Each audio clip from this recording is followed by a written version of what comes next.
Okay. Music wise. So he dropped an album. I kind of am a little bit familiar with how these works when you're in a case where you're fighting for your life. It's a criminal case, and sometimes music or your artistic expression might be, might be weaponized by the legal system or the justice system to try to keep you in jail or try to, add on maybe additional charges or be additional evidence or overt acts, as they call it, right? In conspiracy cases. Do you have that conversation with him? Like, for example, his last album came out. Do you say, hey, listen, we have a special team that we should look at this at? Or do you talk to his record label and say, hey, listen, you guys have general counsel in the center. You guys should scour this music.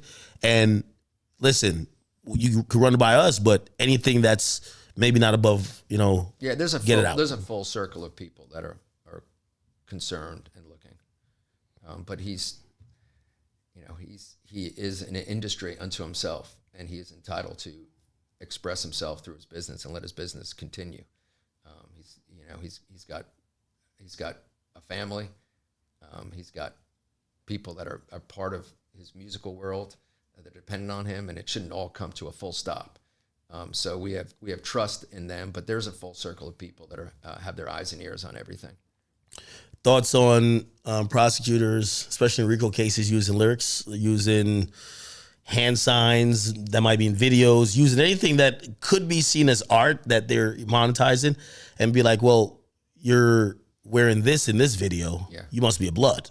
Or you're saying this in this video, it means you're taunting these other guys, right? When, I don't think we run into those problems with other types of art. People aren't getting indicted and be like, well, listen, you acted in this movie as this killer. Yeah. You've been wanted to kill people, Yeah. What's your thoughts about lyrics and stuff? I mean, I think it's just pathetic.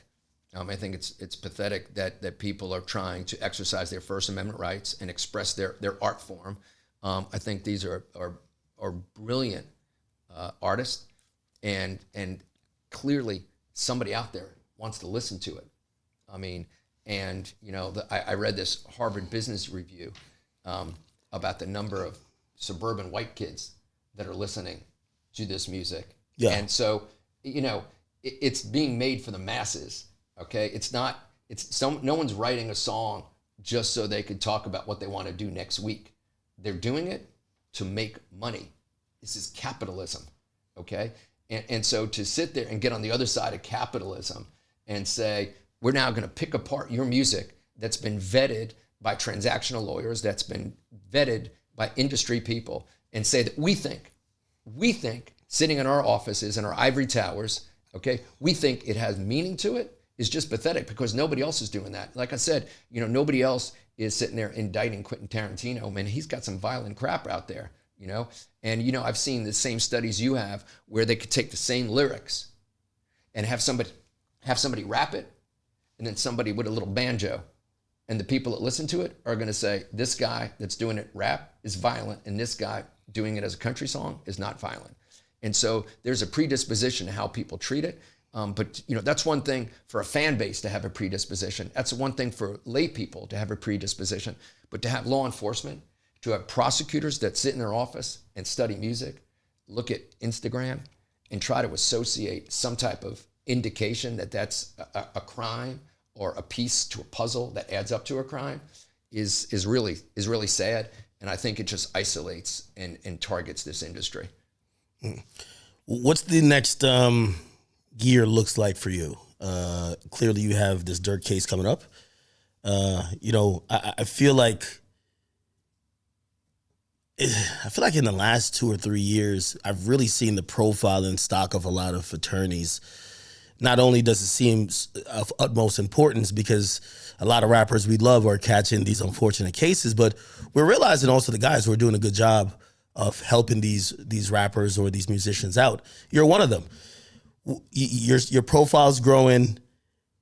Are you just, hey, I'm just gonna knock out these cases? It feels like you should be doing a TV show, man. It feels like you should be doing a series, man. Like, you walk like a star, my guy. I'm on the go. I mean, I'm on airplanes. We have, know we have cases going on in 12, 14 states right now. I love my team. I love the lawyers on my team. I love how hard everybody works. But I have, I have other things I'm interested in. I'm really concerned about people in some of the, deep southern states that aren't getting proper representation because of their economic status. I want to make sure that I'm keeping focused on my non-paying issues that I care about and I love as well. That's really important to me. So if you look at my history, you'll see whether it's working on prisoner reentry issues or driving with, one of my great friends, Rick Jones, executive director of the Neighborhood Defender Service. It used to be of Harlem, now it's everywhere. He and I driving through the heart of the South, interviewing people about how we can bring some gravitas to get them better, public defense services. That's stuff that I care about. And I operate from one theme, and that is, have being able to reflect on a life well lived. And so it's cool. Don't get me wrong. I love the high profile cases. They're absolutely amazing. I love the pressure. I invite the pressure. But I want to make sure that I care about the other things as well, because otherwise, what's the point?